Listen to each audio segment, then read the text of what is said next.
The system collapsed in 1929. It collapsed again in 2008. But this time, something was different. Someone picked up the phone. Someone said, "Stop." And the system stopped. So, who picked up that phone? Was it someone elected? A name chosen from the ballot boxes? No. Then by what authority did that person make this decision? And more importantly, were they thinking about the public when they made it? Today, I will give you the answer to those questions. But let me warn you in advance, once you learn the answer, you will never look at the news, crises, or headlines like, "The economy is recovering," the same way again. Hello, I'm Henry. Come with me. Let's dig deeper. First, let's look at this question. What was the difference between 1929 and 2008? Economists give technical answers like liquidity crisis, credit contraction, systemic risk. I'll tell you something simpler.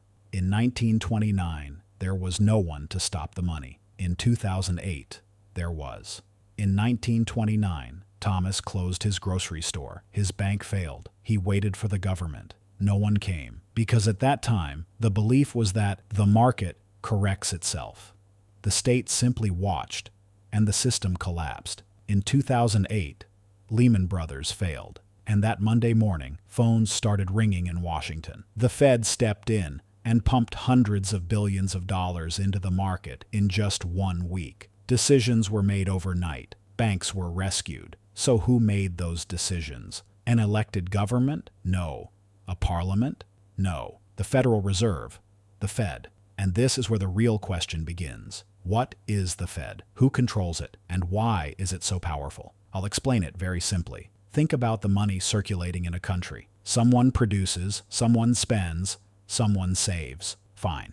But who decides how much money exists in the system? That question changes everything. In the US, the Fed makes that decision. In Europe, the European Central Bank. These institutions have two weapons. First, interest rates. Think of the economy like a car, but you're not the driver. You're in the back seat. If the car goes too fast, prices soar, inflation explodes. Everyone spends more, but the value of money melts away. It becomes uncontrollable. If it goes too slow, factories shut down, unemployment rises, people stop spending. A stalled car. The central bank's job is to find the balance between these two, and its main tool, interest rates. Sounds logical, right? Gas when speeding up, brakes when slowing down. But here's the real issue. The people making these decisions are not elected. They don't come from the ballot box. You cannot directly change economic policy. And those people, while drinking their morning coffee, can decide your mortgage rate,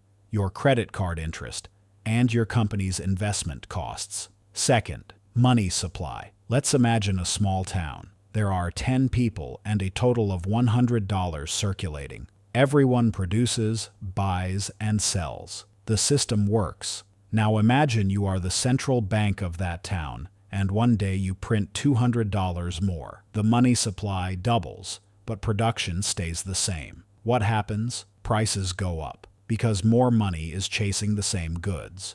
Your money loses value. What you bought for $100 yesterday costs $200 today. That's inflation, and central banks are very good at manipulating it. So why do they print money? Simple, because money stops circulating, people stop spending, banks stop lending, the system freezes. In a frozen economy, the danger isn't inflation, it's deflation. Prices fall, but that doesn't make people happy, because there are no jobs, no income. That's exactly what happened in 1929. Money stopped moving, the system froze, no one intervened. In 2008, the Fed made a different decision. We'll print money. Yes, there's inflation risk, but the system is dying. Let's save it first. And they did. But now the real question, was that money distributed equally among the 10 people in the town?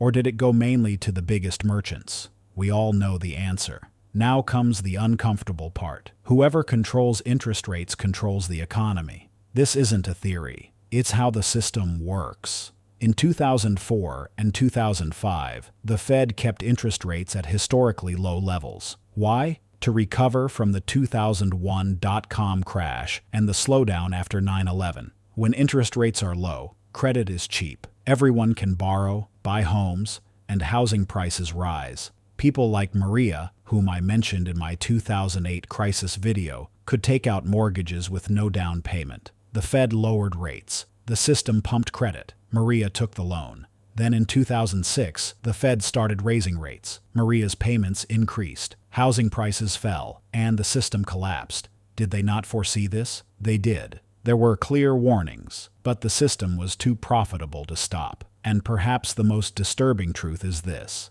the system still works the same way today. September 2008. The system froze. Lehman collapsed. Banks didn't trust each other. Money markets stopped. Companies couldn't pay salaries. That week, the Fed and the Treasury did this. They injected money into the market. They recapitalized major banks. They saved AIG, Citigroup, and Bank of America. They cut interest rates to zero, not just direct bailouts, including guarantees, credit lines, and liquidity programs.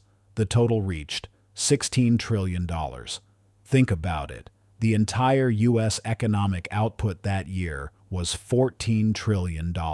More money than the country produced in a year was injected into the system almost overnight. Where did that money come from? Partly printed, partly borrowed, and partly passed on to future generations. And who made that decision? Someone elected? Someone you voted for? Looking today, the world's 5 largest banks are far stronger than before 2008. Back then, they were labeled too big to fail. Today, they are even bigger. So what happens when the next crisis comes? Once you know who controls the money, you start seeing crises differently. 1929 looked like an accident. It was actually a structural weakness of the system. 2008 seemed like a surprise, but it had been signaling itself long before. And in both cases, the biggest decisions were made by the least visible actors: central banks, monetary policy, interest rate decisions. These may sound like boring technical terms, but behind them are the lives of millions of people like you and me, and our future. If you want to fully understand how debt is created, you should watch the video. Capitalism Explained: Who owns the world's $315 trillion debt? Once you clearly understand the foundation, you'll start to see the real face of this system. Where does money come from? See you in the next video.